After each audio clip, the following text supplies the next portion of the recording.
Good evening, everybody. Welcome into another Sober Dad Sunday. My name is Matt. I'm a dad. I am a sober person, and it is still technically Sunday. It's a bit later than the normal 10 Eastern time broadcast I do here, but Super Bowl night went into overtime. I was with my daughters who were cheering on Taylor Swift's boyfriend. And I'm not wearing Chiefs colors here, just in case you're wondering. This Gryffindor Quidditch shirt. Big Gryffindor Quidditch fan. That was the closest thing I had to Chiefs colors because I had to cheer for the Chiefs because, again, my daughters love Taylor Swift. So, how's everybody doing out there? For those folks that are staying sober, how'd things go with the big game? Were you at parties where stuff was going on?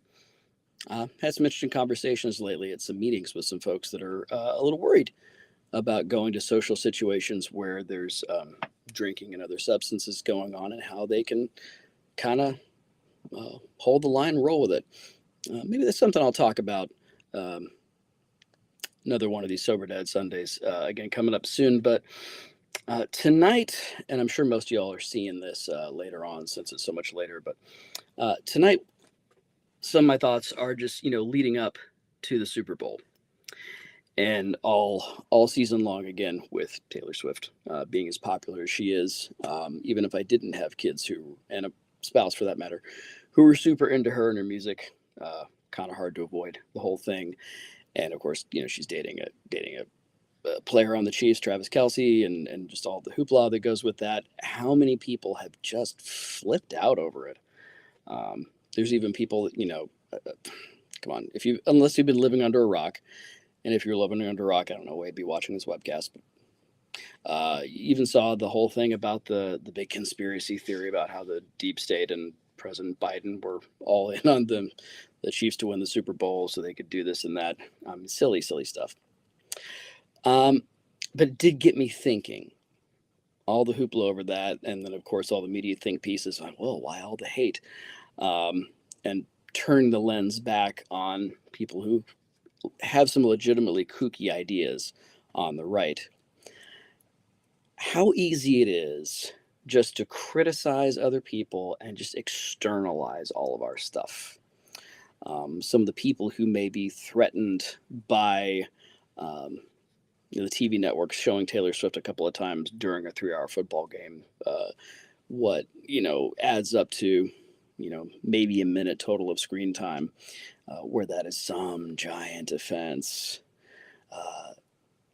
If that really pisses them off, it's really easy just to kind of externalize all of our stuff. And like, I'm just going to get mad about that out there, whatever that thing is. So all my negative energy, all my junk, which always starts within us, some unsettledness within me, I put that out there and go, that person really pisses me off.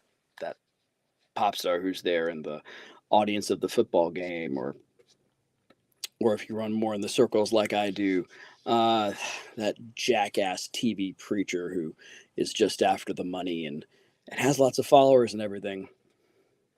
And maybe your gripe's legitimate about one thing or another. But it's super duper easy for all of us to just look out there and decide something else pisses us off, rather than to look inward and to say, well, what's going on within me? What's unsettled within me? What's the origins, the source of this discontent that I have going on? I had this was years ago in a church I was serving, a particular Bible study group. They met during the week. They were Sunday school class on Sundays, and they always liked the pastor to come as often as I could. And I would, and I mean, I went to these things for years with these folks. Every single Sunday was always the same thing. Things ain't like they used to be. Stores didn't used to be open on Sundays. And it would always just be like a gripe session about the modern world and whatever they didn't like. And every now and then I would ask, well, what about you guys? What about this particular passage you might be talking about is challenging to you in your life? And they're like, no, it's those people out there. And it's really easy for someone like me to sit here and just criticize those people, those old people who are stuck in the past or whatever. It's easier for me to laugh at them and roll my eyes at them. The harder thing is for me to go, okay, what is it that bothers me so much about them? What is unsettled within myself that is making me externalize all of my stuff and just really dislike that person out there that I probably don't even know? Or even if I do know them, I only know a teeny bit about them and what goes on in their day to day. I don't know what kind of battles they're fighting. I don't know hardly anything, frankly. And usually, and I think almost all the time, the things that piss us off so much out there are because they hold up a mirror to things that we don't like about ourselves. It's like when Jesus talks about, not judging and says, hey, before you point out the log or the plank, or excuse me, the speck in somebody else's eye, check out the log or the plank in your own. And those two always come from the same tree. When I look out there and I see people being judgmental and arrogant and rude and thinking they're better and smarter than everybody else, it really pisses me off. Do you know why? Because at my lowest moments, I can be arrogant and rude and judgmental and think I'm smarter than everybody else. And so it holds this mirror up to me. And we're like, I don't like that. I don't want to see that. I don't want to see that part of myself. Certainly don't want to see it somewhere else. So I don't know what's going on within the folks that are getting so mad about Taylor Swift being in the audience of a football game. Maybe there's unresolved stuff within them. Maybe it's just an easy target and they're making a lot of noise and they make money from that. I have no idea. But I want to ask all you guys out there who are seeing this, maybe it's now, maybe it's later. What are the things that when you look out there in the world that just grates on you?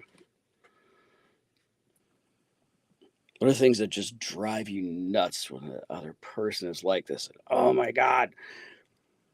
Take a minute and just say, okay, what is that triggering within me? And is it maybe showing me something about me that I don't like, that I need to spend some time with? Before we externalize and point our fingers, before we blame, before we idealize some past and get angry at somebody because the past is no longer here, whatever it may be, I always got to point the fingers back here. What's going on here? What's unsettled here? What do I not like here that I might be seeing somewhere else? It's driving me nuts. Those are my thoughts for this week, later at night on Sober Dead Sunday, Super Bowl Sunday. Hope you guys have a great week. I wish you all peace and blessings.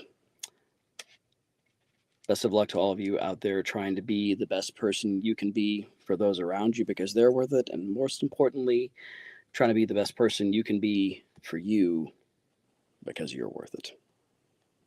Blessings, friends. See you next week.